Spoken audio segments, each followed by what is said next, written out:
지금 전공의가 우선은 없죠.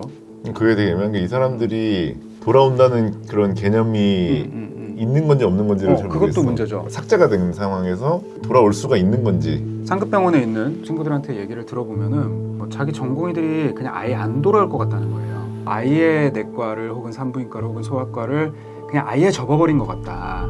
그냥 내 살 길 찾아서 나는 떠난다. 이렇게 생각을 하더라고요. 그래서 돌아올까? 안 돌아올 거다. 마디마디 속 이야기, 우리 동네 정형외과! 오늘은 조금 무거울 수도 있는데 현 의료 상황 얘기를 좀 해보고 싶어서 한번 자유롭게 해볼까요? 근데 사실 저희는 이제 정책이라든지 뭐 이런 거에 대한 가치 판단은 일단 내려놓고 얘기를 하고 싶고요. 일단은 지금 전공의가 우선은 없죠. 물론 전공의들이 언젠가는 복귀를 하겠죠. 그 언제가 되느냐가 이제 문제가 되고, 일단은 내년 한 해는 뭐 정상적으로 돌아가지 않는다라는 게 일단 확정이 됐죠. 우선은 인턴이 없습니다. 근데 인턴이 지금 없다는 거는 내년에 1년 차가 없다는 얘기가 똑같아요.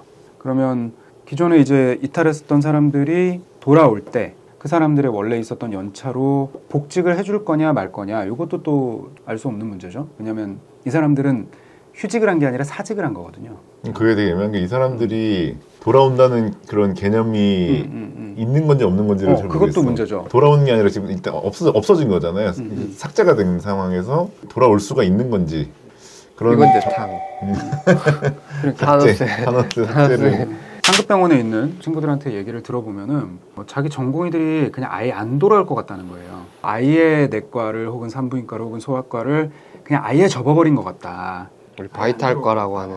흔히 사람들이 많이 말하는 반드시 필요한 내외, 산소, 흉신, 응? 뭐 이 정도? 이런 과들의 전공의들 이탈률이 더 높거든요. 그리고 그 과를 하고 있는 친구들이 우리 전공의들은 그냥 아예 안 돌아올 것 같아, 이건 끝난 것 같아 라고들 많이들 말을 해요. 이미 취업을 한 사직한 전공의 선생님들도 좀 되게 계신 많아요. 걸로 알고 있고, 그게 돌아온다는 개념을 기다리는 게 맞는 건지, 그것도 사실은. 근데 사실 제일 궁금한 거는 전공의들이 어떻게 생각하는지가 사실 되게 궁금하긴 하거든요. 전공의들 커뮤니티 같은 데서 이제 흘러나오는 얘기들을 보면은 전공의들은 이거를 싸움이라고 생각하지 않더라고요. 그냥 내 살 길 찾아서 나는 떠난다, 이렇게 생각을 하더라고요. 그래서 돌아올까? 안 돌아올 거다. 계속 되겠네요.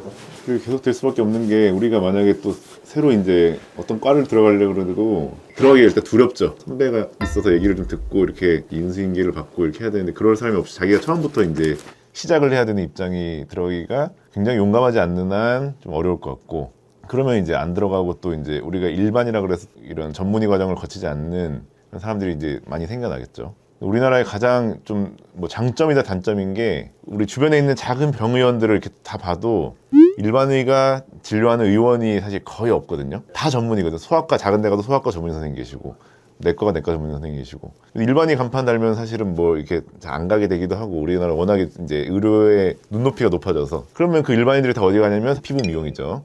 다 그쪽으로 갈 수밖에 없게 되는 구조거든요. 우리나라 구조가, 제 생각에는. 그래서 이런 굉장히 위험한 구조가 되는 거예요. 전문의는 없고 일반의도 그 피부 미용 이외에 진료를 안 하게 되는 상황이 되면 점점 우리나라의 의료의 수준이 떨어질 수밖에 없게 되는 거죠. 구독!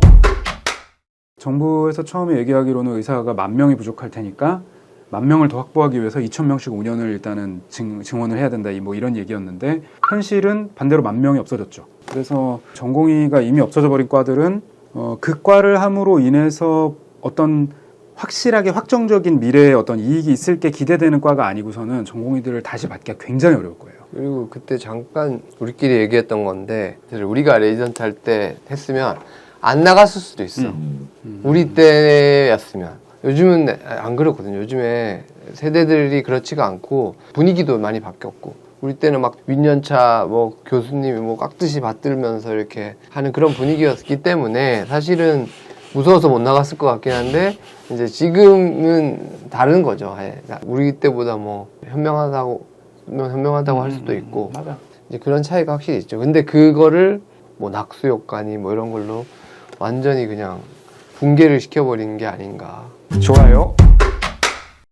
원래 우리가 이제 이런 그 바이탈과를 가는 선생님들을 보면은 절대 돈 벌러 가는 사람 아무도 없고, 우리 바이탈 뽕이라는 게 있어요. 그것 때문에 가는 거거든요. 꺼져가는 심장을 살려서 살렸다 이런 느낌. 그런 것 때문에 가는 사람들이 대부분이기 때문에 근데 그런 거를 이제 돈을 뭐 어떻게 해서 하려고 하는 그런 시각을 좀 던지면서 또 이런 실망을 하고 이러면서 또 그 꺾였고 흔히 말하는 바이탈뽕에 맞아서 자기 인생을 거기다 던져 넣은 분들이 되게 많아요.